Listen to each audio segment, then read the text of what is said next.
As more and more reviews start to come in and we start to see the reviews slow down, we have seen the score for Venom Let There Be Carnage on Rotten Tomatoes take a pretty substantial drop.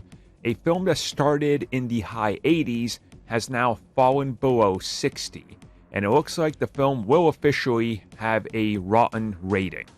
And that literally does not matter at all. I think this film is review proof.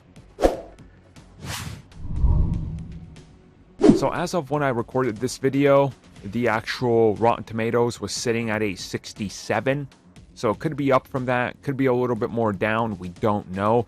But it looks like most people are now expecting it's going to sit somewhere around there and officially have that rotten mark on it. And I don't honestly think it matters. We've seen other comic book films where if you get a rotten, it's a detriment to your film. It's more or less signaling that your film is doomed. And many of the times this has been attributed to the DCEU side of things. The Marvel side doesn't seem to be affected by Rotten Tomatoes, and Venom seems to be the one that's literally like review proof. You could literally say that this is the worst film of all time, like a 0 on Rotten Tomatoes. This thing would still pull in money. And I think that's the power of the character, the nostalgia factor, because people that are in their 30s now are all nostalgic for the 90s. And it's hit that peak like the 80s did a couple of years ago, right before Stranger Things kicked off. So there's a lot going for that gives Venom that type of bulletproof, I guess standing, if you will. And realistically, I don't think the Rotten Tomatoes even matters as a whole in general for this character at all. Now, does Rotten Tomatoes matter in the grand scheme of things? It depends on how you look at it.